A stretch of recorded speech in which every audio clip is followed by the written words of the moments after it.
The Mavericks blow a double-digit fourth quarter lead to drop to 3-8 on the season. We'll break down the good, the bad, and the ugly coming up next on the DLLS Mavs postgame show.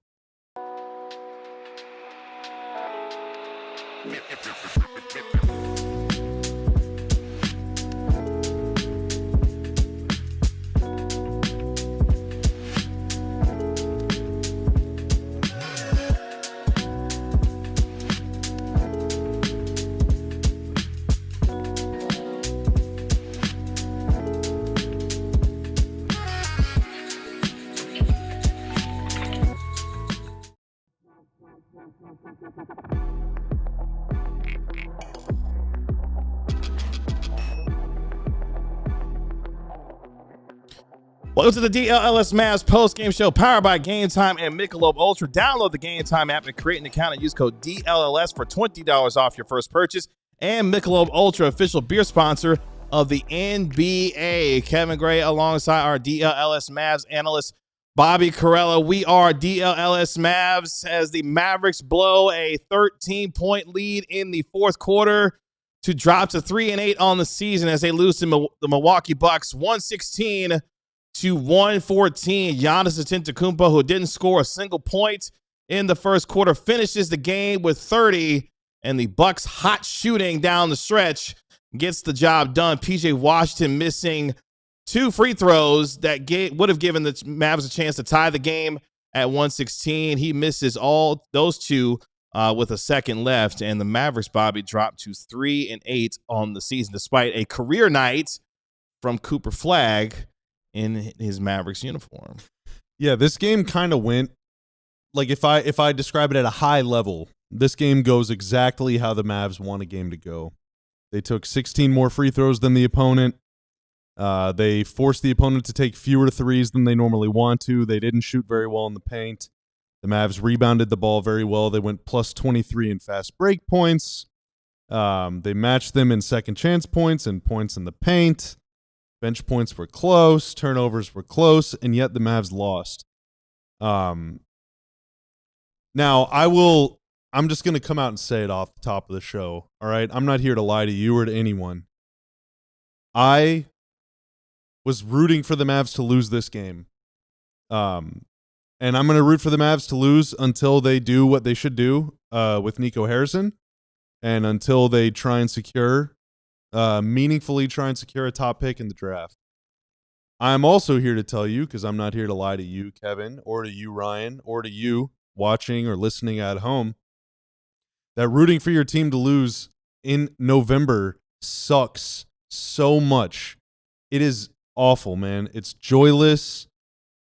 It is, I think, without question, for the greater good that the Mavs did not win this game.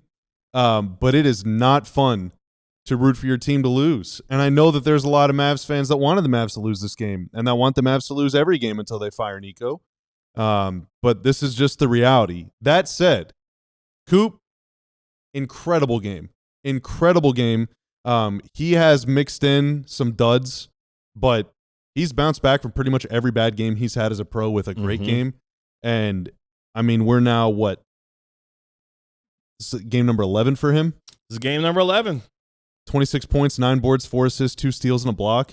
His most efficient night. night. On Giannis at the rim, 1v1 with the chance. He put them ahead with under 30 seconds to go. That's right. Like, oh my God, dude. Like, that guy can play. He is legit. He is the future of this team. Brandon Williams played well. Max Christie played well. There's a lot of good things to take away from this game. But more than anything, I'm like sad and disgusted with myself for rooting for the Mavs to lose. I don't want the Mavs to lose ever. But all I want them to do is lose right now. Yeah, a Mavericks team that had a 13-point lead with 10:35 left. The Bucks used what was a 29-10 run to eventually go up by 6.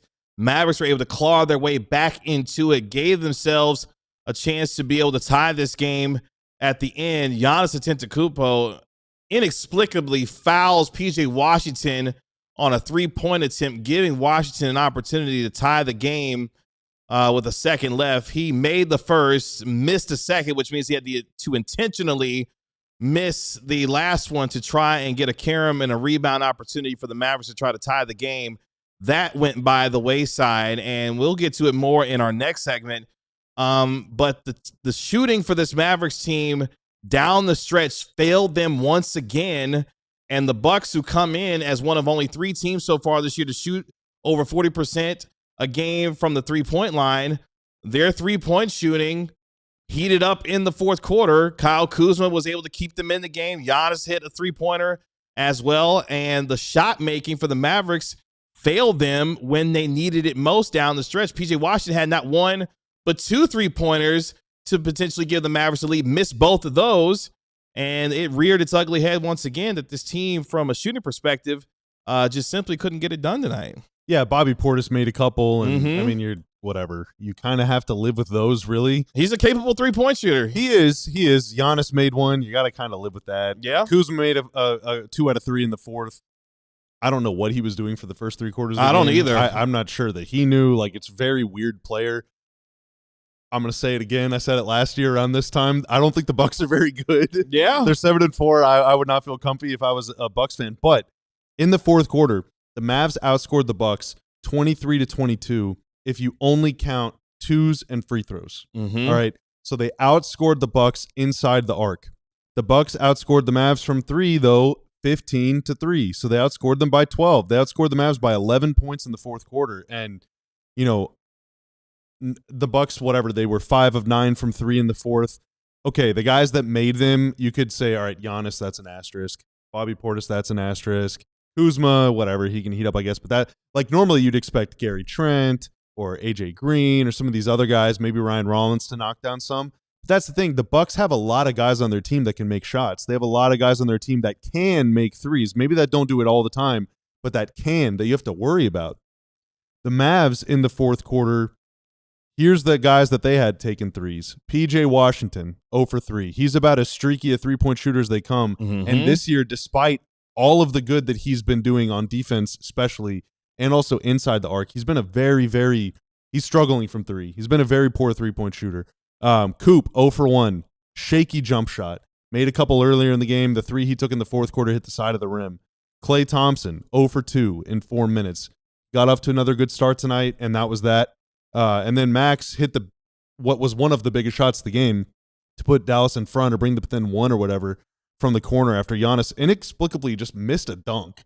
Very bizarre. But Max was 1 for 3, and Max is really the only credible three-point shooter of the guys that I meant. I mean, Klay played the first 3 minutes and then sat, and he's just struggling. Like, the Mavs don't have a lot of threats right now. Klay played fewer minutes than Musa Cisse tonight, interestingly enough. They just don't have a lot of guys that can knock down jumpers, and the Bucks do. The Bucks just have way more, and I don't think the Bucks are very good, but they got 5 or 6 more shooters than the Mavs do. They do? Like, that's really worrisome, man, because, you know, oftentimes whenever you come down to a crunch time game, it could be decided at the free throw line or in isolation or in the mid-range or in the post or on the fast break or whatever, or who can get the first stop.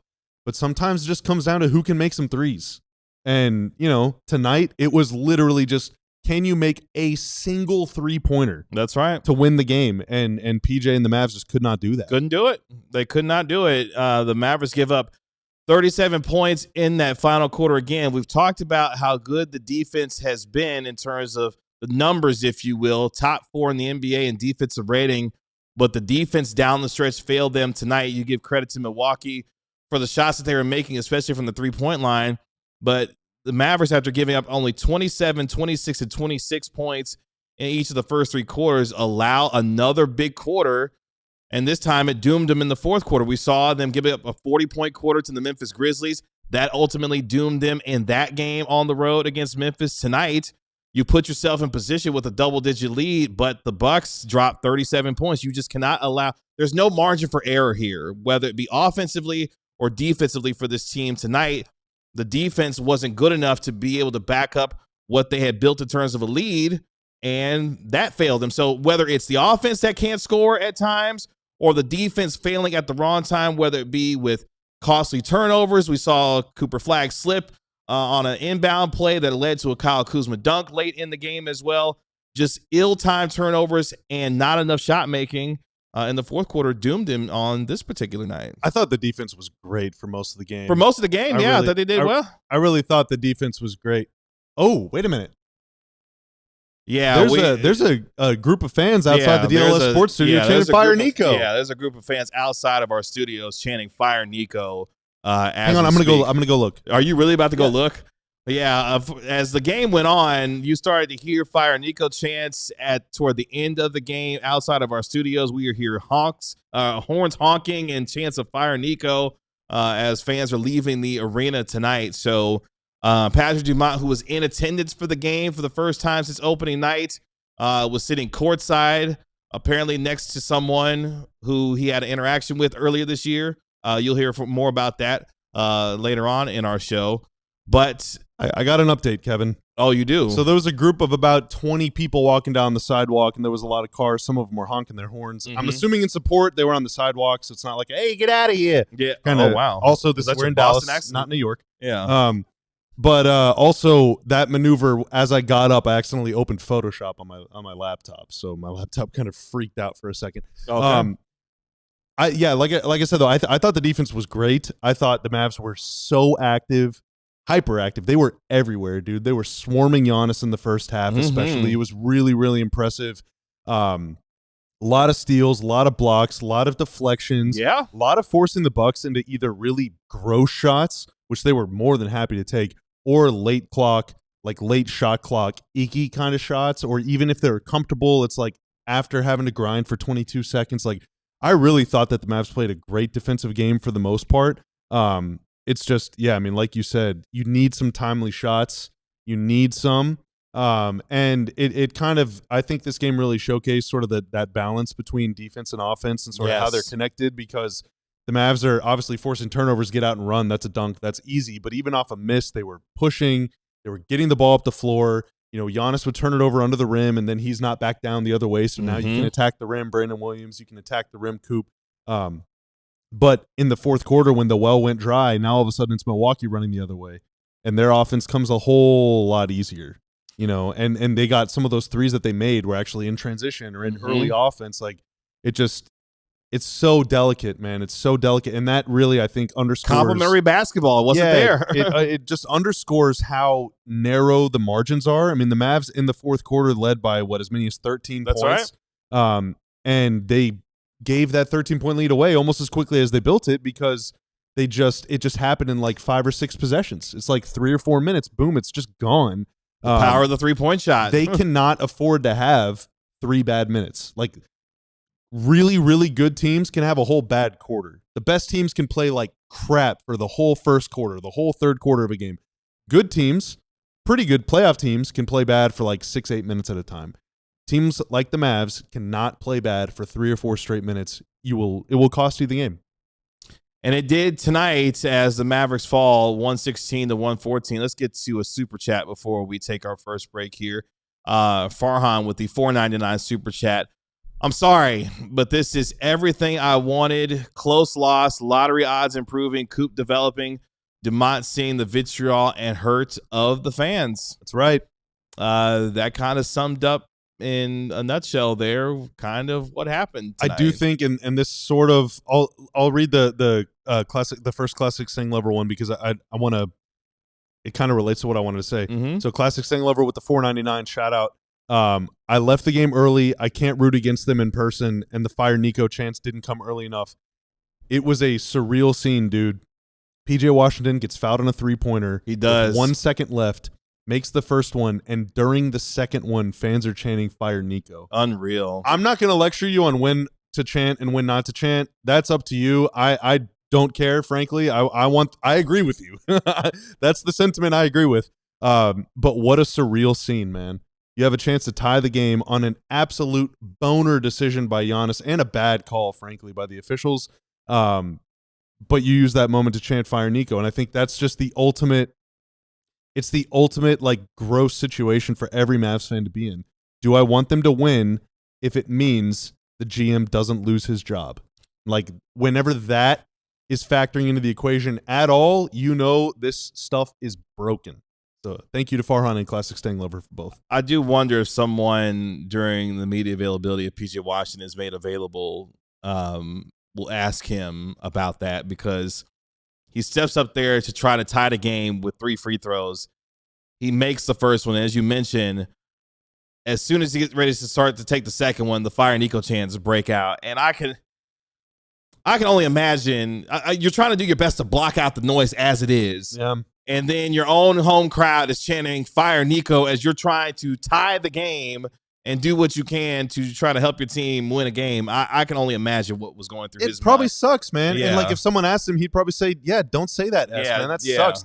Shut your mouth or cheer. Like, and I don't blame him for feeling that way. For sure. And we said that last year because PJ very famously said, like, shut up, basically. Yeah. Like, shut up and root for us. That's not cool for y'all to do that. Yeah. I have no problem with him feeling that way, and I have no problem with the fans chanting. I have no problem with the fans chanting in that moment or in any moment. Like, this is a direct result of that guy's decision-making process. He has created a toxic environment for the fans and for the players. Like, it's the perfect example of why this experiment needs to end now, like today, in 20 minutes. Or actually, while we're on, so within the next 45 minutes. Oh, okay. Let's take our first break here on the DLLS Mavs postgame show. When we come back, what was the turning point of tonight's game? A devastating fourth quarter for the Mavericks as they blow a double-digit lead to Giannis and the Bucks, and they fall at home. All that and more coming up next. But do you know that moment when you realize you left your favorite pair of sunglasses on the beach or on top of your car and they break and you lose them? You wonder, where are my favorite pair of sunglasses? Well, we've been there too, but Shady Rays is here to take care of that. With Shady Rays, they've changed the game. Their sunglasses are made for real life, seriously good looking. They're polarized, durable, and not stupidly expensive either. In fact, the wild part is if you lose or break them, even on day one, Shady Rays has got you back and they've got you covered with a brand new pair. No guilt trip, just replacements for your favorite pair of sunglasses. So now you can actually wear your glasses without fear, because if you lose or break them, Shady Rays is going to take care of you with your replacements. Shady Rays is the eyewear that has your back. We've teamed up with Shady Rays to bring you an exclusive offer.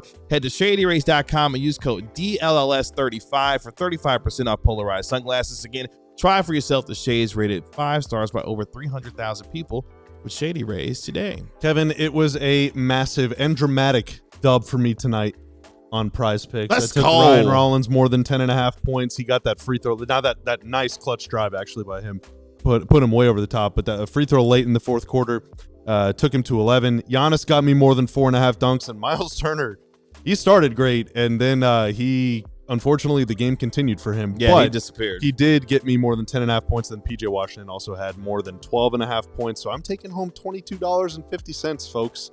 You know what that pays for? At least lunch, if not dinner. And you too can have a great time on Prize Picks. Being right can get you paid on there. If you download Prize Picks, use promo code DLLS when signing up. You will get $50 in lineups after you play your first $5 lineup. You too can turn $5 into $22.50 like me. Again, that's code DLLS to get $50 in lineups after you play your first $5 lineup. Prize Picks. It's good to be right. Shout out to the nearly 700 of you watching us live right now on the DLLS Mavs postgame show. We'll continue with your super chats here in just a moment as the Mavericks fall at home to the Milwaukee Bucks 116-114 to drop to 3-8 on the season. And now, Bobby, 2-5 at the American Airlines Center. As, of course, the Mavericks, 13 of their first 18 games are there at the AAC. They began a 4-game homestand tonight. They lose it at home against Milwaukee, blowing that double-digit fourth quarter lead. That homestand will continue on Wednesday when they take on Devin Booker and the Phoenix Suns. Let's get to another one of your super chats before we get to tonight's turning point of the game. Classic Stain Lover with another $4.99 super chat. The hate consumed me, and I didn't realize it until I was in person. My Mavs fandom is lost. That sucks, man. It sucks. It just sucks. That hurts. And I think a lot of people feel that way. For sure. Sheldon Fennell with the $4.99 super chat. Fire Nico Chants while the team is trying to win a close game is nasty work. I want Nico gone, but don't want Coop thinking this is a joke fan base. That also sucks. Like, it's a balancing act here. Like, the rookie is trying to do what he can to help this team win. He's doing everything that he can in the fourth quarter to make plays. The team is in a position to tie the game, but at the same time, the fans have voiced what they feel, in terms of not wanting the general manager around. And this, as Bobby has laid out, the unfortunate circumstances that and position fans find themselves in. And for a player, if I was a player, again, this has nothing to do with these players on the floor. That would suck. Like, if I'm Cooper Flagg, the 18-year-old hearing this, and this is my first experience as an NBA player, as a rookie, and trying to develop and get better, and this is what he has to deal with and hear on a nightly basis, yeah, it doesn't make for a great experience, I would mind, as much as he tries to block it out and not worry about what's happening in the crowd, because he's got a job to do on the floor. Yeah, and that connects to Matt's one as well. Matt Culp with the $4.99, the one on the bottom there, Ryan. Chanting while your own team is at the line is a joke. I promise it's only going to make current players not want to be here more than anything else. That, I don't necessarily think that last part is true, but it certainly makes players uncomfortable. Absolutely, sure. It does. Absolutely. PJ's like, what do you mean? I'm trying to get us to overtime. I'm trying to win the game or help us win the game, like, yeah, or keep us from losing. But I would probably be incensed as a player, to be honest. Well, and I'm incensed as a fan. Yeah. Like, so everyone is mad. You know, I mean, there's no winners. There's no winners in a time like this. It is very toxic. Everyone is at each other's throats. I mean, look, our chat every day for the last 9 months, people are getting in arguments, and so oftentimes it's the same people having the same argument every single day. Like, that's the situation. You know, it's not comfortable. It's not necessarily fair to the players, but also what happened is not fair to me. It's not fair to you. It's not fair to you, Kevin. Ryan, is it fair to you? No. No? Was your mic on? Oh, let's go. Okay, there we go. You want to get Ryan Cam going, or? No. No. Oh, okay. All right. He's like, no Ryan Cam for me tonight. With the loss, the Mavericks, of course, do drop to 3-8. They remain in 14th in the West, the only team with the worst record in the West right now. The New Orleans Pelicans, who are at 2-8 after 10 games so far. Let's get to the turning point of this game, and let's just fast forward to the fourth quarter, where things just dramatically turned for this team. We mentioned up 92-79 with 10:35 left after a PJ Washington layup. And if you're the Mavericks, you're feeling good about what you've been able to do. You've been stifling Giannis Antetokounmpo all game long. The Bucks, who are a great three-point shooting team, really haven't been able to get off their three-point shots and make them with any kind of consistency. You're making life difficult for them in a number of areas. But as the game wore on, the Bucks continue to hang around. As maligned as Kyle Kuzma is, he was the one actually keeping them in this game, especially in the fourth quarter. And then the Bucks three-point shooting started to heat up, whether it was Bobby Portis, Giannis making a three, Kyle Kuzma making some big shots. The Bucks were the ones that were able to make the plays down the stretch to be able to get it done. But a 29-10 run over a 5-minute period. So the Mavs were up 92-79 with 10:35 left. The game was tied at 102 with 6 minutes left. But in the midst of that, the Bucks continued to keep the pressure on offensively and go 20 on a 29-10 run over 5 minutes to take what was a 6-point lead with 5 minutes left at 108-102. What were you seeing that was changing for the Mavericks defensively, or was it simply just a matter of shot making for the Bucks down the stretch there? It was really weird because the first quarter, I think it really felt like Giannis was like doing a bit or something, or like just he had 5 assists himself. in the first quarter. Yeah, like how long can I go without taking a shot kind of thing. And some of it was like comical. Like he would have a layup and then like leave his feet and like do a 360, do something else. just, like fling it out of bounds or whatever. It's like, what are you doing? You know? And so I think some of it was just generally locking in.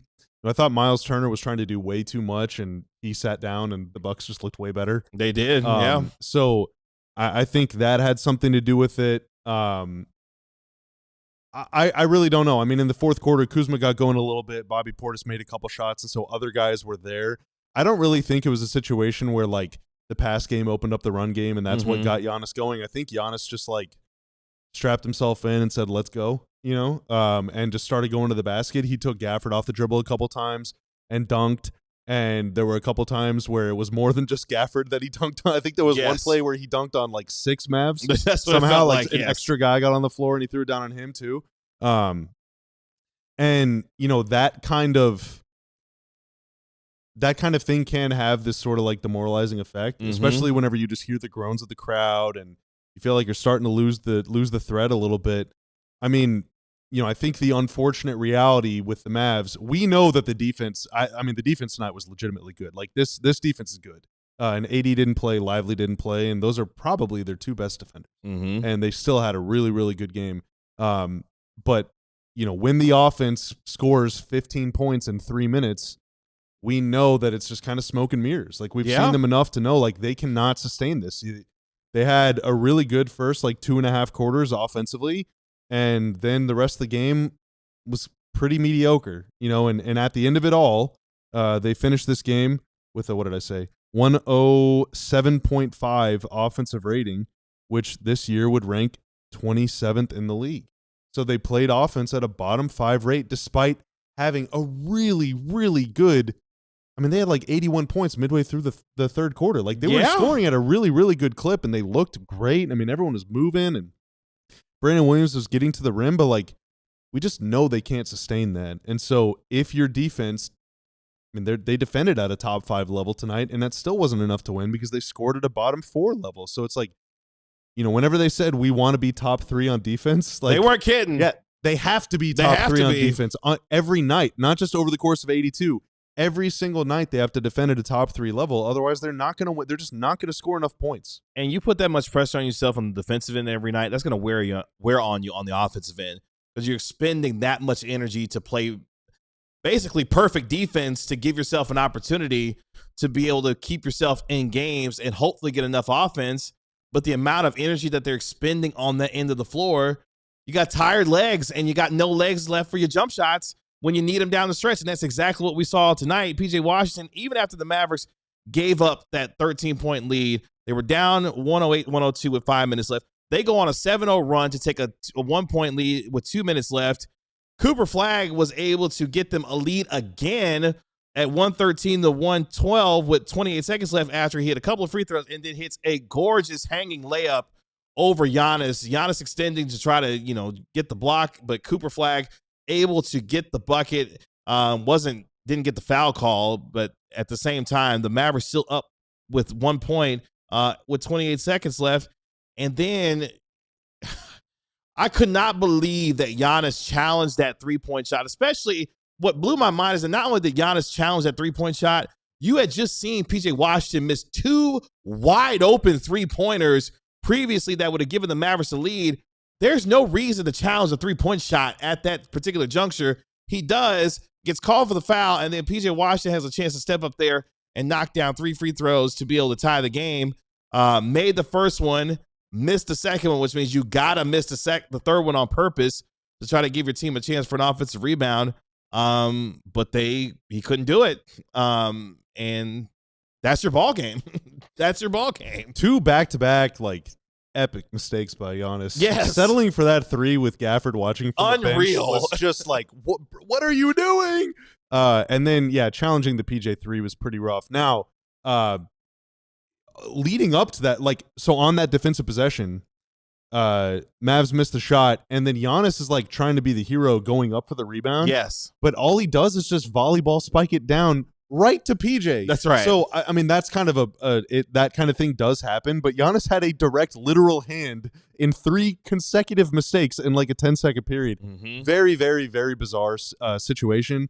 That previous play before that, I don't know if Coop, I think Coop, I'm trying to envision this in my head. What was he happened. trying to go toward the basket? So, he's trying to curl around Max on that inbound play, so Yeah. catch it kind of going downhill, and he kind of did the so I got shot, you know. It just But slipped. I think he might have bumped Pelvi with Max or something, Oof.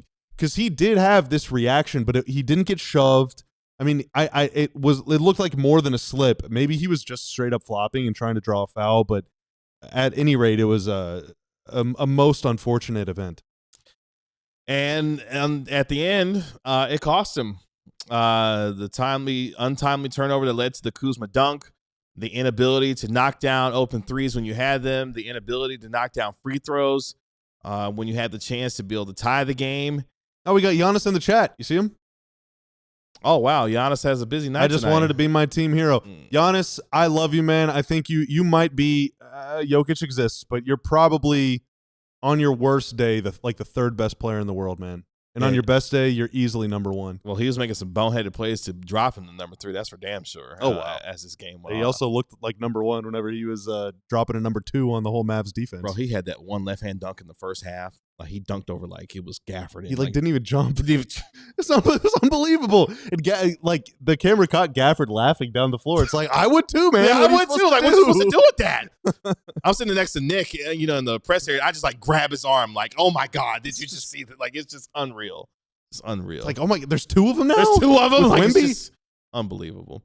Let's take our next break here on the DLLS Mavs post-game show. When we come back, we welcome in our DLLS Mavs beat writer, Ron Harrod Jr., live from the American Airlines Center. And later on the show, we'll be joined by our National NBA insider, Mark Stein, and what has been a wild last 24 hours of reporting when it comes to this team. All that and more coming up next.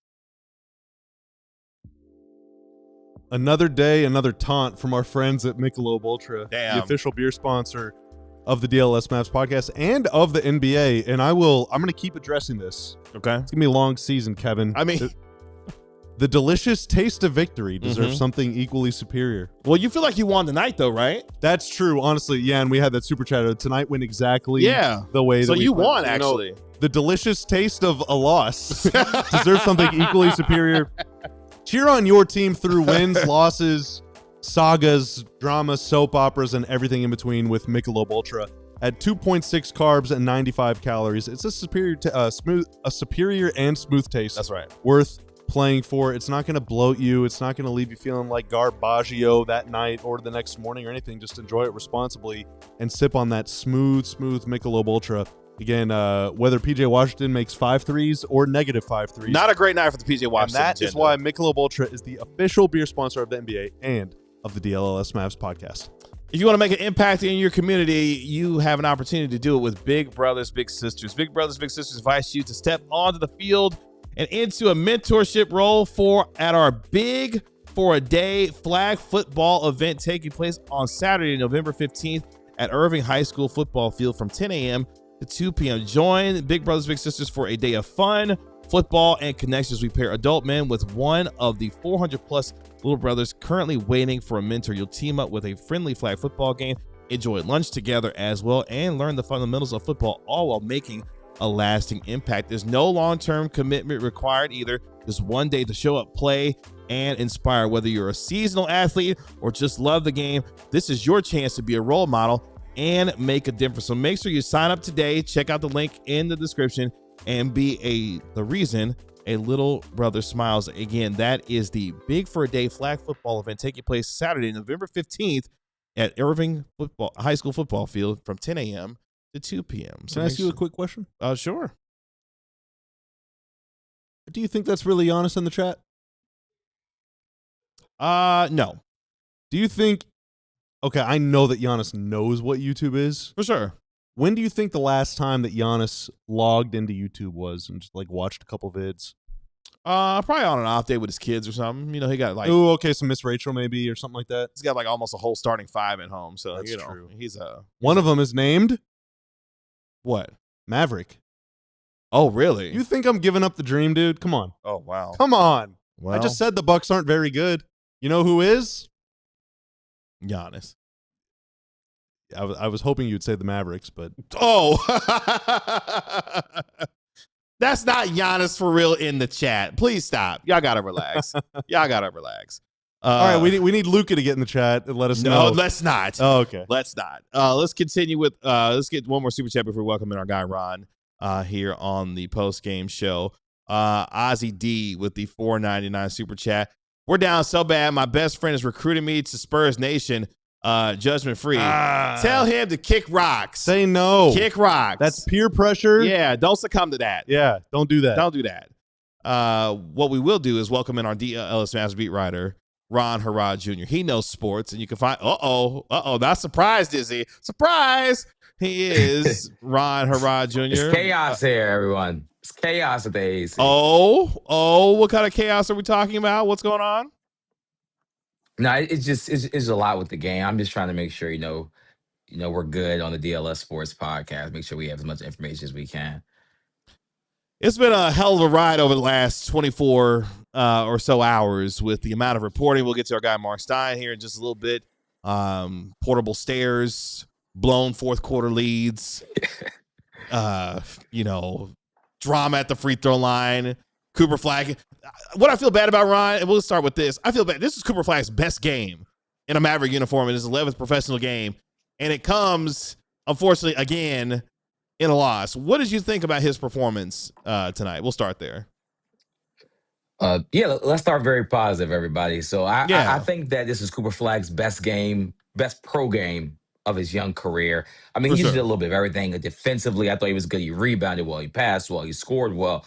I thought he made a game-winning shot. Now, we know that wasn't the case, but it seemed like that was going to be that big play that kind of put the Mavs over on the back. And actually, as Jason Kidd, because Cooper Flagg just kind of seems to have the ball in his hand a lot for this team late in games. I asked him kind of how does he, see him growing in that. He said it shows confidence. He's confident. He's confident in his ability to make those shots. And it's kind of all you can ask for from 18-year-old. I mean, my favorite player of all time is LeBron James. And even in some moments that hit so early in his career, that wasn't necessarily, quote unquote, a strength of his. He had moments and flashes of doing that, but confidence going, not wanting to go to the free throw line and things like that kind of plagued a young LeBron James. So I'm not saying Cooper Flagg is LeBron James, but he's showing that confidence at 18 years old. This is pretty unheard of. That play over Giannis was just it was unbelievable, man. Yeah. It was incredible. Like the poise to hang, to be able to knock that down with a league MVP draped all over you. I thought he was going to get the foul call, but he did not. But still finishing through contact with the strength that he did. Very impressive from the rookie in just his 11th. And Giannis is what, the 5th greatest help defender of all time? I mean, Giannis is one of literally like that position of help defender. He's one of the greatest ever. So for him to be in that role, kind of where he wants to play defense, where he's, him and the Kevin Garnett's of the world, where they thrive in that role. And if you just score over that guy late in the fourth quarter when you're 18 years old, I mean, this is, we are watching history. Sadly, this won't be probably remembered as a huge moment because the Mavs did probably fail him and lose the game. One of the more bizarre moments of tonight's game, PJ Washington gets fouled by Giannis Antetokounmpo with 1.2 seconds left. He calmly steps up to the free throw line, knocks down the first one to pull the Mavericks within 2. All of a sudden, you start to hear the words "Fire Nico" from thousands of people inside the American Airlines Center as PJ is attempting to knock down free throws to tie the game. Did Jason Kidd address the "Fire Nico" chants in tonight's post-game press conference? He did. I mean, he was just asked, what do you think the players are kind of going through on the floor? Like, they're trying to play a basketball game and they're getting Fire Nico chants. And at one point, he kind of deflected and says, I can't go into a player's brain. But he says, I will talk if I was them, or something like that, to kind of phrasing that he said. He said, you kind of just have to lock in. You have to focus. You have to just play a basketball game. But just from the expressions and the mannerisms, I could tell that, that is something that can affect the player. I don't think, that necessarily makes you miss a free throw, makes you miss a shot. But that's just one more added thing to your plate. I don't care if it's 1%. It's 1% too many. You shouldn't have any more added pressure at home. This is not a road game where if you're the road game, you're going to get yelled at, you're going to get screamed at, you kind of go in with the expectation. At your own arena, from your own fans, that can just be a lot, even if it's only, minuscule. I'm not blaming the fans for doing it. The fans are mad. They can show that they're mad. I'm just saying that from my perspective, from looking in, that is some added pressure on some of these players. And that's what it sounded like through the television. I mean, again, it's just, that's the only way I can think of it. It was multiple times tonight. Yeah, there was multiple Fire Nico chants as the game went on. And yes, PJ Washington mentioned it, last season when it happened. He was not thrilled about it, to say the least. So I do wonder what he would have to say about it as he's trying to knock down free throws. What else did you take away from what Jason Kidd had to say? Well, not even necessarily what Kidd said, but one of the biggest takeaways I've had was that Patrick Dumont was in the building. To my knowledge, I think this is only his 2nd game in person of the season. I think that's very noteworthy in person. I know he was at the season opener, and now he's here. If he was at another game, I'm sorry, but this is from what I've talked to people about. It's like this is the 2nd game of the season. He's in the building. I catch, a young fan who I thought was a Lakers fan talking to Patrick Dumont in a Lakers jersey. It finds out the kid's actually, a Mavericks fan, goes to SMU, went to St. Mark's High School in Dallas, is a huge Dallas Mavericks fan, but this was a huge Luka guy. He says, that I guess he's wore that jersey now. He's seen them now these 2 times in the season opener and now this game. And I guess because he flipped Dumont off in the first game, his dad made him apologize. They kind of built like I wouldn't say a strong relationship, but now, he knows his face. And he wore the same jersey again. So this time he went up to Dumont and they just talked very casually about like basketball. And he said Dumont did not say anything about the jersey. He said the first time he grinned at the jersey. So I just think with everything, with all of our reporting from our reporter Mark Stein from this week, that I'm pretty sure he'll talk about on the show, for Dumont to be in the building again, and then for basically him to be around all these different people, and then from even somebody with a Lakers jersey kind of walk up to him, it's just that the energy just felt kind of off all night in the arena. I mean, I know, Kevin, you were there for the early parts. The early game, it felt dead. I mean, there was no screaming. It took kind of 2 Klay Thompson threes to even get kind of the arena to feel like to wake up. It was a very dead arena from all the home games, even against the Pacers. The arena was more live, everybody, for Pascal Siakam and the Indiana Pacers when they came to town. So it just shows you kind of where this fan base is. And I just felt like that was one of the biggest takeaways from tonight, is that the energy just felt kind of very different. It did. The pregame intros were very subdued. The first 5-6 minutes of the game, the Mavs maniacs were louder than the fans inside of the building. Like, you could hear them. We sit on the opposite side of where the Mavs maniacs are. You could hear them. They do have those big old cone things. They weren't even using those. Oh, wow. You could hear their voices clear as day from the other side of the arena. That's how muted it was as far as, the fans were concerned. As you mentioned, it took a couple of Klay Thompson 3-pointers. By the way, those are the only 2 3-pointers that he made in the game, for him to be able to kind of inject some life into the crowd. And yes, and you look in the upper bowl, there was quite a few empty seats in the upper bowl as well. So, well, okay, what gets fans making noise? Like made shots. Made shots. Tonight, they make shots. Here's their shooting percentages at home this season. Tonight, 41.6%. Go back to the Pelicans game, 41.6%. Pacers, 45. Thunder, 38. Raptors, 58. That was a win. That was a fun one. Mm-hmm. I was at a wedding for that Nasty one. ball. My plus minus remains just mystifying. Oh, man, you're back and they lost. Yeah. Wizards, 43. Gracious. Corporate Bobby. Wizards, 43%. Spurs, 37%. They're shooting like crap at home, man. Yeah, like, they're shooting awful. Like, the unfortunate reality of Mavs fans and really of Dallas sports fans in general is that the team has to give the fans something to cheer for. Yeah. Like, you go to some gyms, it is loud. It is louder in their pregame than it is in a Mavs fourth quarter. Like, it's the fact. Now, in the playoffs, AAC will turn the heck up. They will get super loud. But for a normal regular season game, pretty subdued crowd unless the team is playing super well, and they're just not. They're not making shots, and they're falling behind by 10. So, like, all right, when am I supposed to cheer, They got to make shots. And besides Flagg tonight, like, fans scream whenever Cooper Flagg does anything. So he's clearly a fan favorite. But the fans, I think, do want Klay Thompson to make shots. When usually he makes shots in threes. Threes are very fun, everybody. Like, a dunk is probably the most fun play to watch as a fan in basketball. So you're going to be very happy for dunk plays. But Daniel Gafford, we know, can barely get off the ground because he has an injury. He's gutting through an injury to play for this team. And Derek Lively, who would dunk, is not on the court. Anthony Davis, who will get a dollar dunks, is not on the court. Klay Thompson, who's your best 3-point shooter, as Kevin just said, he made 2 threes. Then it's almost like he didn't play. Like, so a lot of those, I would call those splash plays, dunks, 3-point shots, crossovers, all those kind of moments. The Mavs are lacking a lot of splash plays, Bobby, and fans want to cheer for the Sports Center highlighty, clipped up kind of things. The Mavs are barely giving the Clippers even something to clip. But they also want to cheer for a team that they love. They just don't. They're not. It's hard to love the team right now. It's hard to love something that you feel like doesn't love you back. And I think that's the That is the root of this existential crisis that people like Classic Staying Lover and so many other Mavs fans are feeling. Before we let you go, bottom line is this team has played 11 games. They've won 3 of them. They are now 2-5 at home this season. They've got a Suns team coming in on Wednesday that's been okay so far this year. They're dealing with an injury with Jalen Green's out 4 to 6 weeks with the hamstring injury he re-aggravated. Oh, wow. But yeah, so he won't be available for Wednesday's game. But bottom line is this team has lost 8 of the 11 games they played so far this year. Where do they go from here?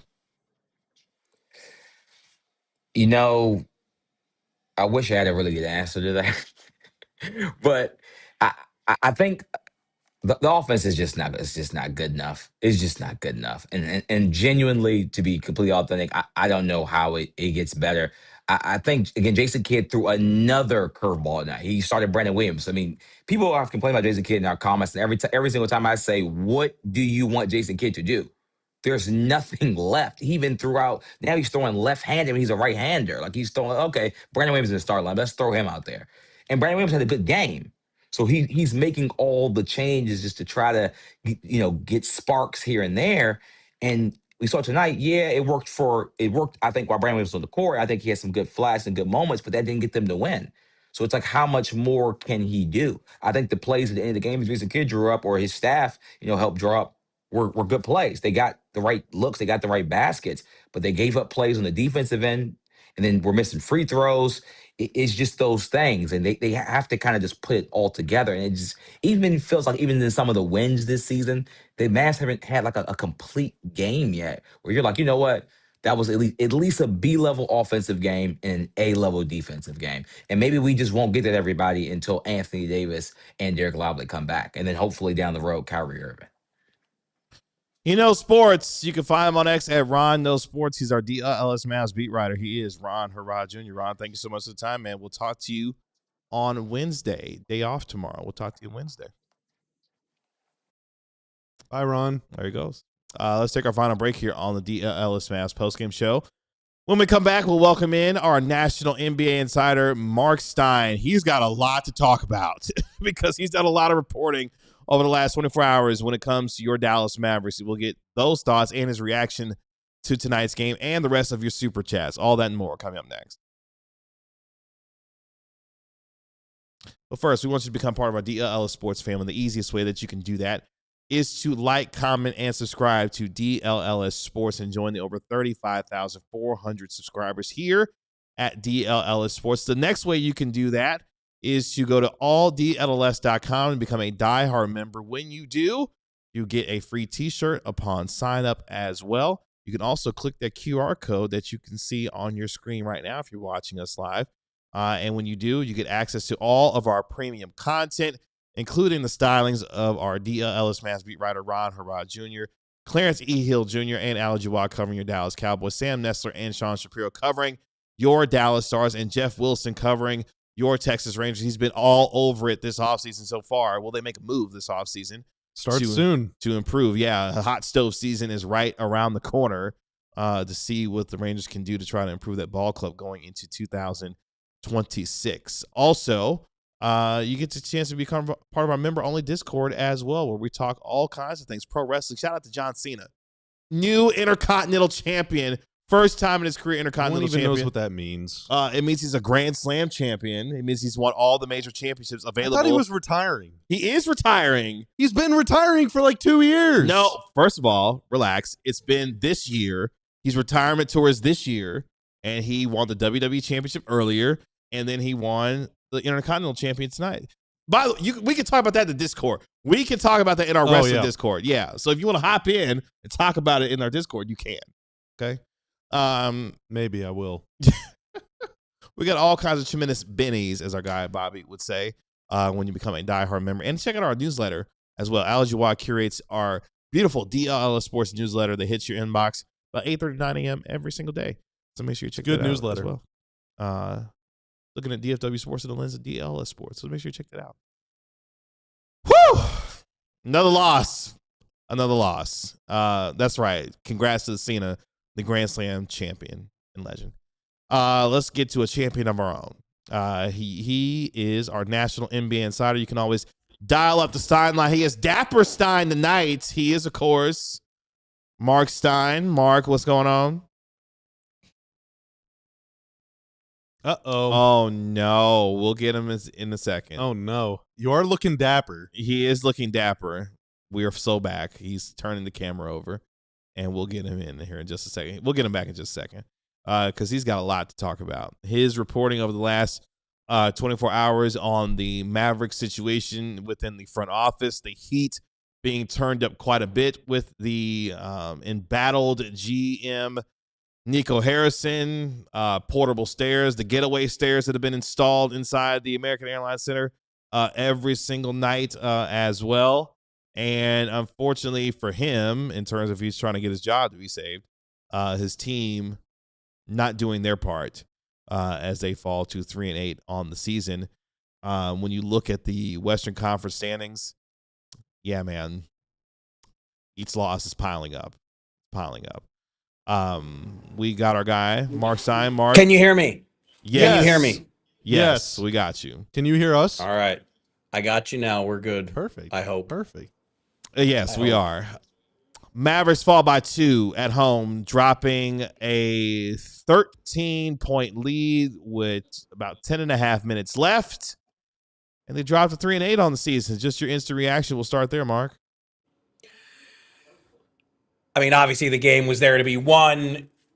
Would have been the best win of the season. So I think that probably makes it, well, I should probably say it's a candidate for the most painful loss because there have been 8 to choose from. But I'm just going to come away from this. We're going to talk about the game. It's all about Cooper Flagg tonight. He was fantastic offensively, just multiple 360 spin after 360 spin. I think everyone's going to remember the way he saw Giannis coming to meet him at the rim and still attacked it, got the layup to go, put the Mavs in the lead. Obviously, the last play or the inbounds play when they were trying to get to him, that fell apart, and free throws with a chance to force overtime. I mean, this is a lost opportunity on a lot of levels, but look, I wrote this in my big Sunday piece that the one thing that was supposed to happen for the Mavericks this season, no matter what, was Cooper Flagg sailing to Rookie of the Year and just, let's hand him that trophy on Halloween. And tonight, this was the kind of performance I think a lot of people were waiting for sure offensively. 26, 9, and 4, and just at a time when there is a lot swirling around this team, this organization. He was fantastic tonight. And I think I feel pretty confident in guessing that is certainly what Bobby Carella is going to be thinking about on his walk home from the studio. Mark, I have to shoot straight with you, man, because just like I can't lie to Kevin or to Ryan or to the viewers and listeners, I cannot lie to you. I'm an emotionally conflicted man right now, Mark, because I want Cooper to succeed and I want the Mavs to succeed, but I also want the Mavs to lose games.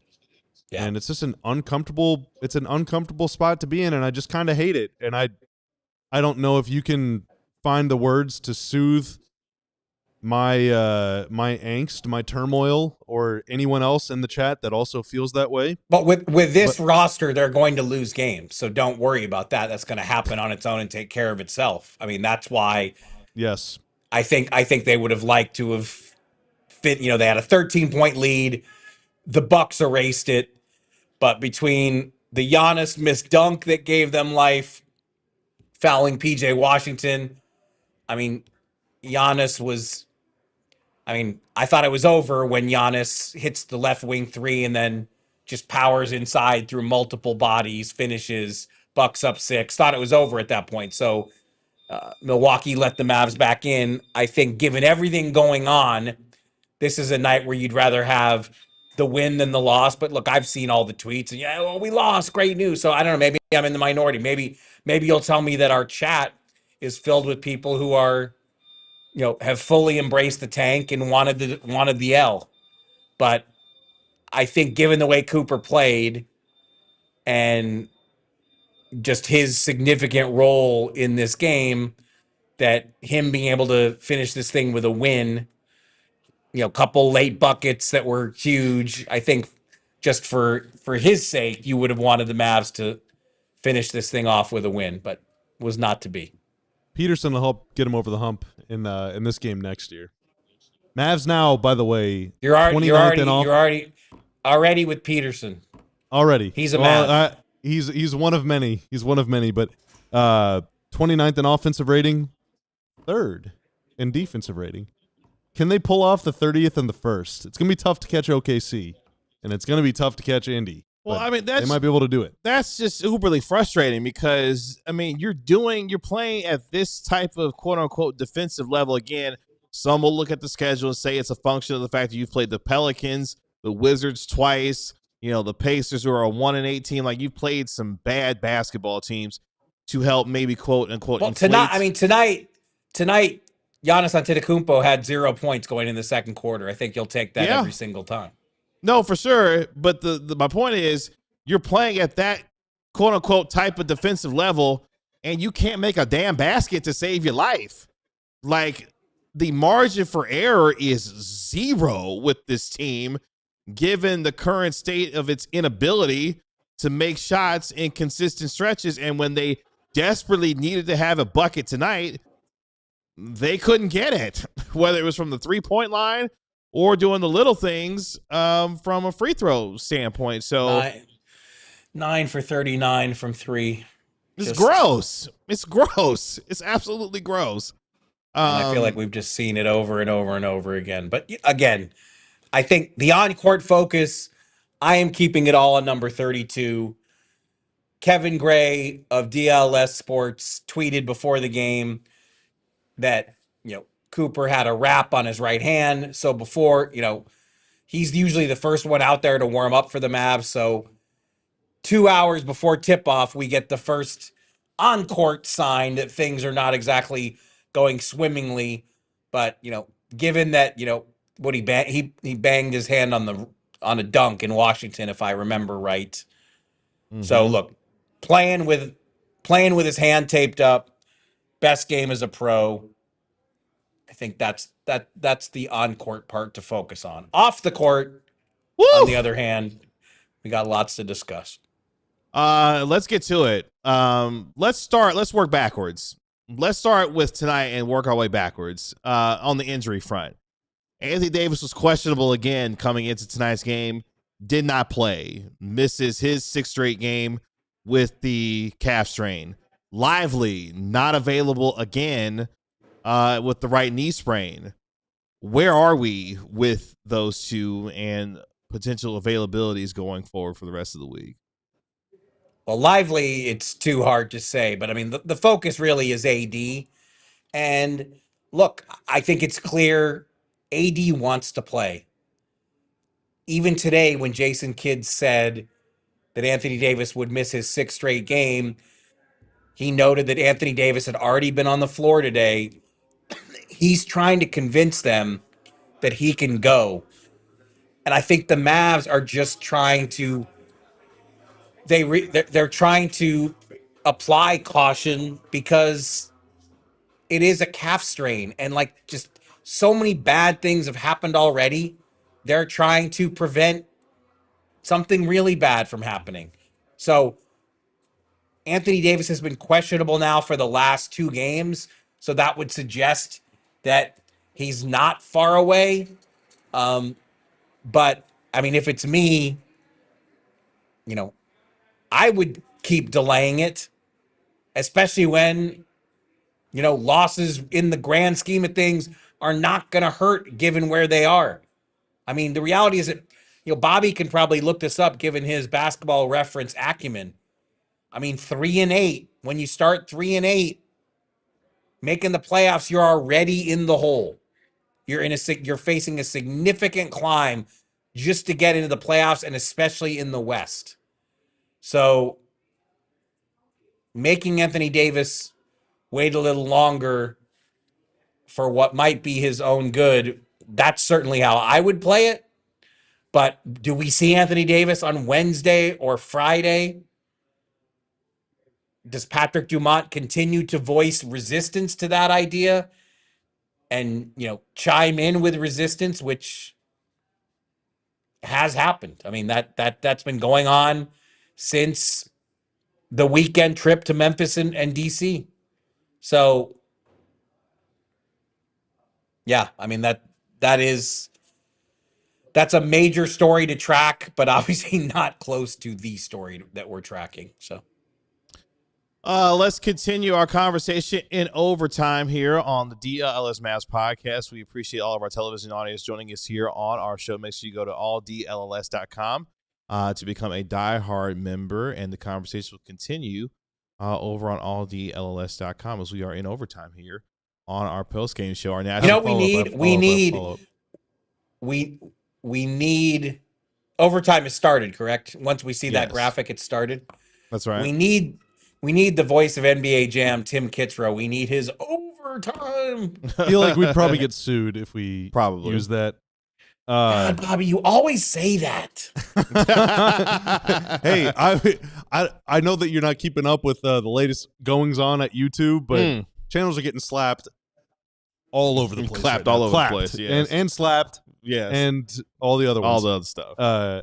Mark, why, I'm not trying to be obtuse when I ask this, why is or would Patrick Dumont be opposed to AD coming back? Like, what is the rationale? Do you have any idea? Yeah, I think the rationale is just, again, we've seen too many calf strains in the NBA and what they can potentially lead to in the worst case. And this franchise has been through enough over the last 9 months, and I think they just are trying to exercise the utmost caution. That's really what it comes down to. Follow up on the thing, too. Since the year 2000, so since the 001 season. Yeah, this century. Of teams that have started 3-8 or worse, 18 have gone on to make the playoffs, albeit 3 of them via the play-in, which we can count that. And how many teams are we talking about? 81 have missed the playoffs. So 18 out of 99 have made the postseason since 2000-2001. The Mavs are going to try and make it 19 out of 100. Granted, there's a lot. Are they going to try? Are they? I don't know. Are they? Speak on that. Right. I mean, with this team as it's currently constructed, I mean, I just like, and again, Brandon Williams, 19 points a night, got to the line 11 times, starting at point guard. I mean, like, that's a good effort and more than they were expecting. But again, like right now, you got Brandon Williams starting, you've got Cisse playing 20 minutes a game. Like, realistically, are they going to mount a playoff push? I can't say that I'm feeling it. Well, I mean, that puts a lot of other things into play, which we'll have conversations about down the road. The conversation that's been circulating over the last 24 hours, thanks to your reporting, chiefly, among others, the temperature has been turned up quite a bit on the embattled GM, Nico Harrison, and so much so that he's developed an escape route with portable stairs at the American Airlines Center these days.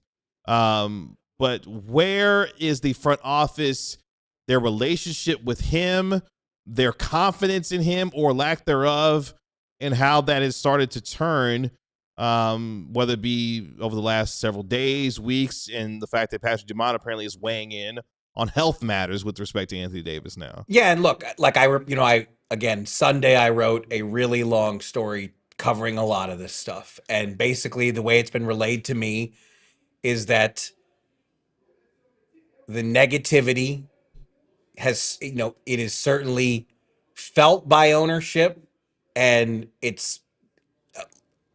they are contemplating whether this can continue. And the way I phrased it in the story was, if it is not untenable for Nico Harrison already, and I know some would argue that it is, but if it is not untenable, you can certainly see untenable from here.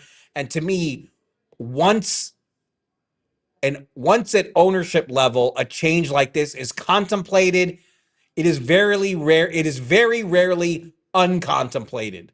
So is this an inevitability now?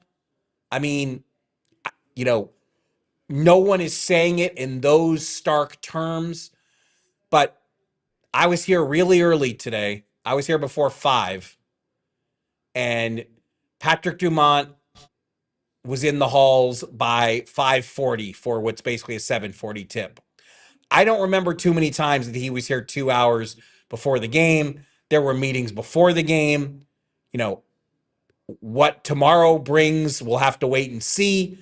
But obviously, this thing, they are contemplating an in-season change. I mean, that's clear and significant. And I don't know, again, when you get to that point, do we see it uncontemplated and they say, oh, go ahead, we're going to stay status quo? I mean, it is very hard to see that now. Now, Mark, how soon, go ahead. If it's a follow up on that, but you might be about to say it anyway, or do you want me to just fire away? You go ahead. Okay, so earlier today, news comes out. The Mavs announced that they've hired a new chief communications person, Gina Miller, who's been a mainstay in Dallas media and is joining the team from FC Dallas. Now, I can confidently say that was, I've known about that for a long time, for several weeks now. But to many Mavs fans, the timing of this is pretty suspicious. Honestly, that to me has nothing to do with it. Okay. Honestly, because as you said, this job has been, it's been known in local media circles since I think late September or early October when we were at camp going to Vancouver, right around there. Mm-hmm. Gina was committed to finishing the season based on my understanding. I don't want to speak for her, but as I understood it, she wanted to finish the season with FC Dallas and MLS. So the Mavericks, it's been known that she would be taking over as the head of communications department. The MLS season had to play out, and now it has played out. So I personally think it's an overstatement to say that there's some huge connection there because, again, I think a week ago, the Mavericks were still hopeful that they wouldn't have to make an in-season change. Like, this really picked up steam here because this team started so badly and getting just hammered on opening night and then losing to Washington, which is even worse because the Wizards are 1-1 against the Mavs and 0-8 against the rest of the NBA. All right, they might be 0-9 now if they played tonight. So it's just this, the negativity has just come back in such a strong way. I really believe that's what's driving this more than anything. So let's just put it all on the table. They're contemplating this change. Steam has picked up about a potential change. What are they waiting for? They move slow on everything. I mean, were people not calling for this change after the trade and all off season? Of course they were. But I think my sense is they wanted to give Nico Harrison this full season to see how he could follow up this trade that has been received and has played out so poorly. But obviously the way this is going with a 3-8 record and, Aaron Nesmith 3 and an escape, I mean, it could be even worse. I think we all thought this was going to be a 500 team, and they're not even close to that standard with what we've seen basically 11 games into the season. So that's, I think, what's really changed here. Now, how fast it can happen from here, how soon we might get clarity, I genuinely don't know.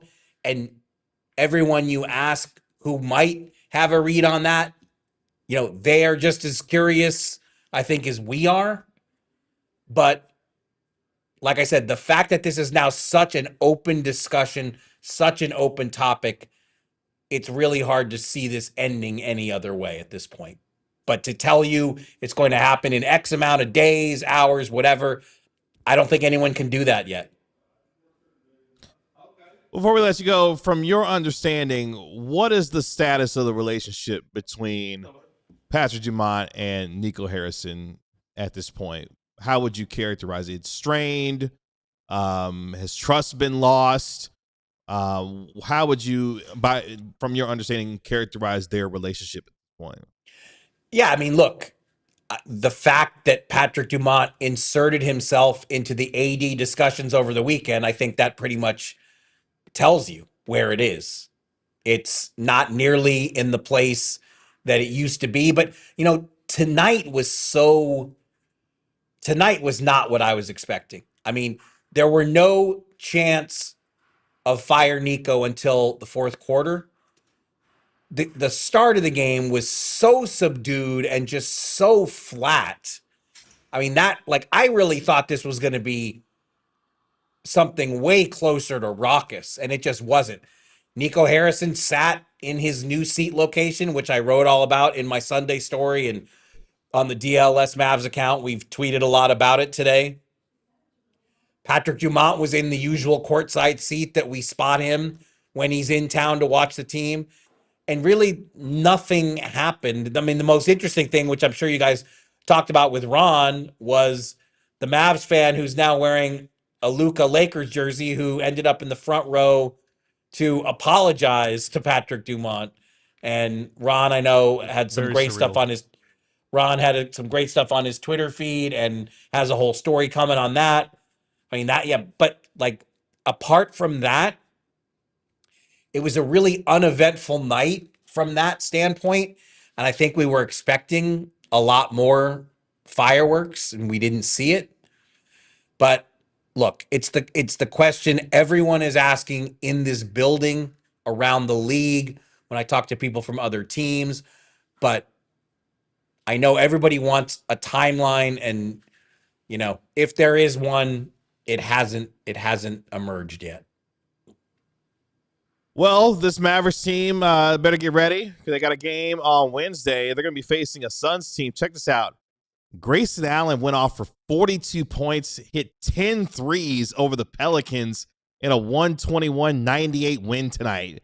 So Grayson Allen knocking down a franchise record 10 threes helps the Suns move to 6-5. Suns have been rolling.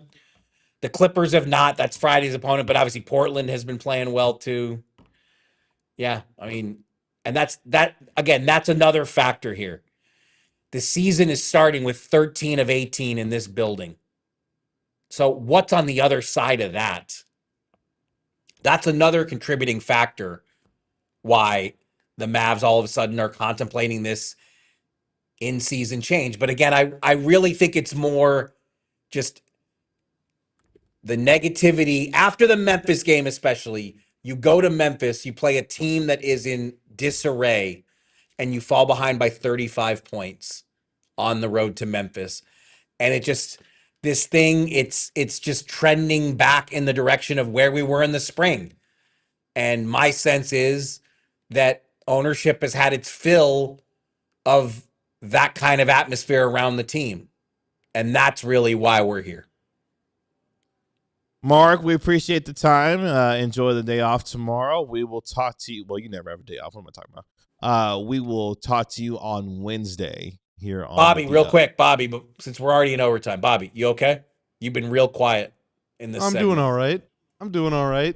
There's just a lot of emotions going on, man. They just need to do it and get on with it. That's just how I feel. And just what's happening in chat, because I can't see it when I'm remote. It's a day that ends in Y, man. Everyone is disagreeing with each other all the time. And again, it is a perfect encapsulation of what being a Mavs fan has become. Everyone thinks that everyone who disagrees with them is a complete idiot, and everyone is very emotional and everyone is very angry. And all of this stems back to one guy's decision. All of this, the weird vibes at the arena, the weird vibes in the chat, the weird vibes on this show, wanting the team to lose, that all ties back to that one dude's choice.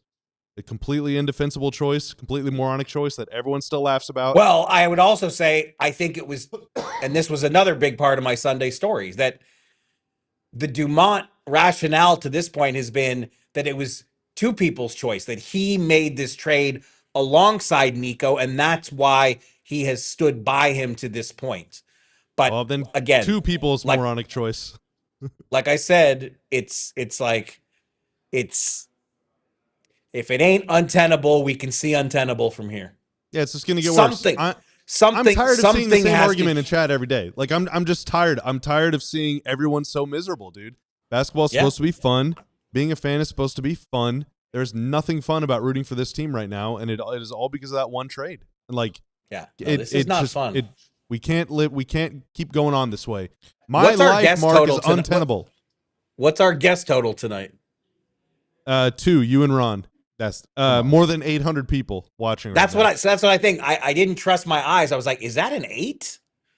Damn, that looks nice. Shout out to the viewers, man. Shout out to the viewers. Awesome. And to the listeners at home. It is I'm great sorry, for you this guys to be watching. I'm sorry. This made me think of one more question before we let you go. I sincerely apologize. Ryan, you're working a double tonight, man. I'm sorry. I'm sorry. Is Ryan mad that we've kept him? Is I Ryan would mad be we're in if I was double Ryan. overtime? I'd be angry. Nah, that's cool. Hand him a Michelob Ultra when this thing is over. We will for sure. So with the not having made the decision to move on from him yet, are they concerned that they don't know where to turn to next if they do move on? I don't think that really is it, because realistically, they're not going to have their full-time successor right away.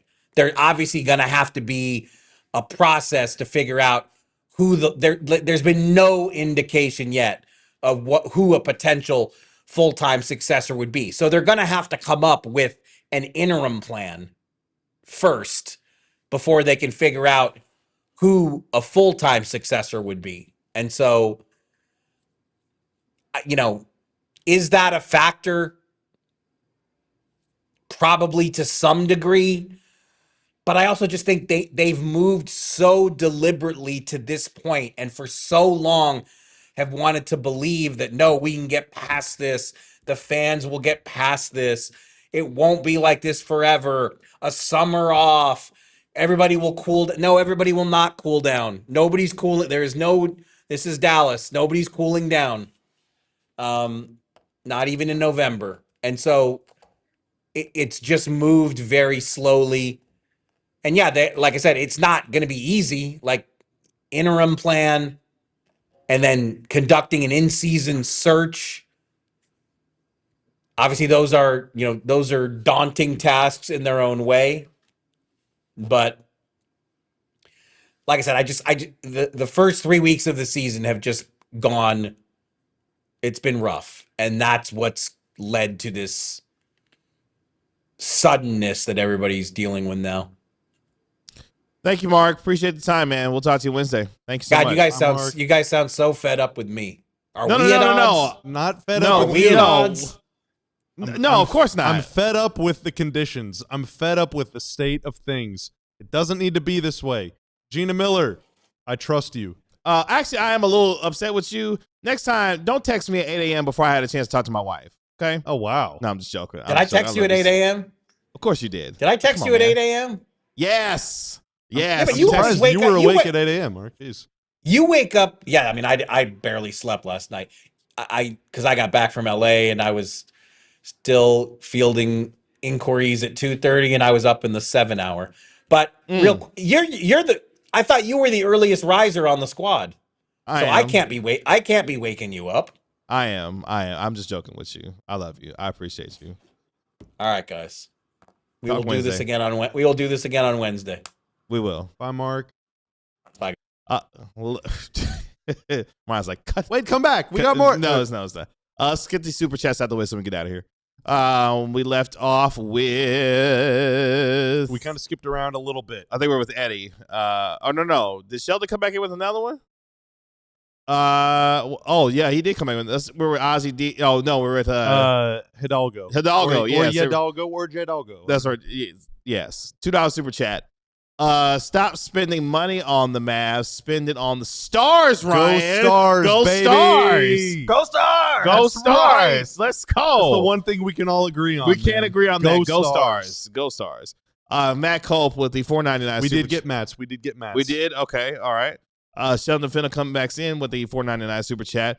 When Nico is fired, what realistic good GM will want to step into the situation? How does the next GM and the current owner fix the bad vibes? I think the main draw for the next GM would have to be a long-term contract to where you have the time to do what you need to do. That's right. That is the key. It's not let's just see what happens and see how this goes. No, this is like, I need a commitment to you for 5 years. At minimum, because they got to at least through until they get their pick back. Yeah, until the next time we have a pick. Yeah, exactly. How about that? That's when I need a commitment, because this is going to be a long process. So the draw is security. The draw is the ability to build a team around Cooper Flagg and likely another pretty good draft pick. Yep. And, some contracts of veterans with big name value that you could maybe turn into something. With the 800 people watching the show, I need 800 likes, please, before we get out of here, if we can. Eddie with the $4.99 super chat. Can't wait for Nico and his weirdo fans that came with him to be gone. LOL. MFFL since 2004. Hashtag. This is tough. It's tough, man. It's tough because, I mean, there are people in the chats, and I'm not trying to call you out or cause a civil war in the chat or anything, but like, it's too late for that. There are people in the chat that are defending the trade or that are saying that we're being silly or whatever. And it's like, it is what it is, unfortunately. Shout out GM Ben with the $2 super chat. Shout out to John Cena, the GOAT. First time Intercontinental Champion tonight. Congrats, John. Congrats. Logan with the $5 super chat. Nico isn't going out without a fight. Expect Nico to make a major trade. What? Expect Nico to make a major trade in the next couple of days to put the cherry on top. All jokes aside, fire Nico.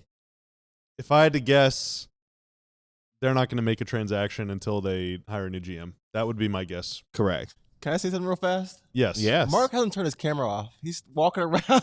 Oh, is he still in the lobby? Yeah. Oh, my God. Mark, turn your camera off. You gotta bring him back on. Bring him back. Let's Don't do that. Don't do that. Don't do that. Don't He'll do get that. so mad. He'll freak out. It will violate so much trust between him exactly. Please don't do that. But also just keep an eye on it. Screen record. If anything good happens, That's right. Kelly, is that Kelly Omega? Callie Omega? Callie Omega, I think. With the €199. Mark Stein always looks like he's got to leave fast. He's always on the around. move. He's chasing some stories, chasing some leads. He's always on the move. Who is next here? I'm that one. With the $10 super chat. Shout out, man. Thank you. Or a person. Thank you. Yeah, thank you. It's interesting that everyone wants Nico fired, but no one is throwing heat at Patrick Dumont. I would like to hear why not. Look at Nico's track record for the trade. Was running for executive of the year 2 years ago. I'll throw some heat at Patrick Dumont. I mean, we have on the show. I mean, I think it's pretty clear. We're kind of in unanimous agreement. Like, I don't think that he knows the rules about. Like, I'm not sure how much about basketball he knows. And I mean, like, on a very basic level, like, or the economics of how to put this thing together. The difference between 2 and 3, and he knows all that stuff. But like, as far as like roster building, I doubt he knows. It's not in his background. He clearly has no feel or pulse on fan sentiment, fans' attachment to Luka.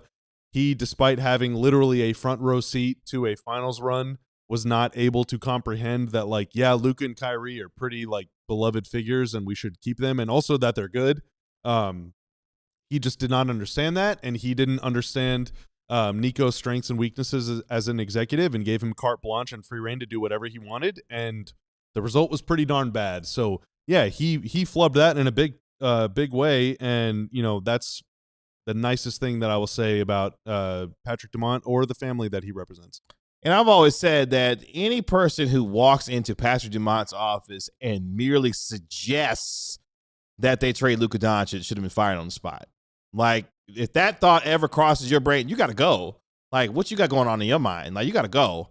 And Dumont went along with it because, as Bobby just said, I mean, he gave him carte blanche to run the team because they had success prior to that. So he figured, look, he's letting my team help lead my team to the NBA Finals.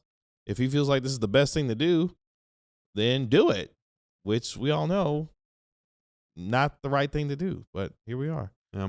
Ozzy D with the $1.99 super chat. Nico stained our franchise more than a JB headbutt. Damn. Jeez, man. Damn. That's not Jaylen cold. Brown. Not a Jaylen Brown. What do you even call? Is it spray? Is it hairspray? It's just weird, is what it is. It's just weird. Mike Down. I believe those are Filipino pesos. Oh, okay. Really appreciate that. 249 of those. Thank you for your contribution. Thank you very much. We appreciate that. Watch it all over the world. I'm just checking chat again to make sure that if it wasn't like a Oh. sent without the comment. Oh yeah, it was just. I don't think so. Just a Shout out. Thank you so much for your contribution. That's gonna do it for us. The Mavericks fall. What a great show. 116 and 114. They played 11 games. What's so funny? What happened? What happened? They played 11 games. It's got 71 more. It's unreal, man. They played 11 games. They've won a grand total of 3 of them. There's still 71 more of these. There's 71 more of these. In fact, they got another one on Wednesday. God, dude. Where they welcome in check this out, a 6-5 Suns team through 11 games. I mentioned a little bit earlier, Grayson Allen went off for a career high 42 points, knocked down 10 threes, and beat Ryan's Pelicans tonight, 121-98 in Phoenix. So there's that. And we'll see what the health status of Anthony Davis and others look like going into Can I give you 2 things to feel good about on the way out the door? Cooper Flagg's one of them, right? One, this is from Isaac Harris, and Giannis, who was in the chat earlier, said this, quote, "Kid is my guy. Helped me a lot. One of my mentors I talk to till this day. Not just a coach, but a deeper relationship than that. He helped me understand how to carry myself and work hard, how to be great in this league." Those are pretty powerful words from Giannis on the team's coach. On the team's best player right now, Cooper Flagg. This is from Tim McMahon. Career high 26 points. According to ESPN research, at 18 years and 324 days old, Cooper Flagg tied LeBron James as the youngest player ever to score more than 25 in the NBA. Same year, but the same number of days, too. Amazing. What are the odds? I'd say about 1 in 365. That's good math. It's good math. That's like 0.0028%, something like that. You I'm went, gonna you went down to the 2.8%. Hang on. Ryan's about to punch us in the face. Let's go. Oh no, it's 0.0027. Are you serious? Wow. You failed. Ryan did a fantastic job with us tonight. Thank you so much for your help making us look good and sound good through pregame show and postgame show as well. Thank you to our National NBA Insider, Mark Stein. Do better next time. Thank you to our National NBA Insider, Mark Stein, our DLLS Mavs beat writer, Ron Harrison, for joining us on the program. We are off tomorrow, boys and girls. Who's we? This show. Oh, that's right. Tomorrow. That's right. We'll be back Wednesday. What time's our pregame show, Bobby? I have no idea. Come on, lock in. 6:45. Yeah, all right. 6:45 pregame show as the Mavericks host the Phoenix Suns. We all silly like the mayor.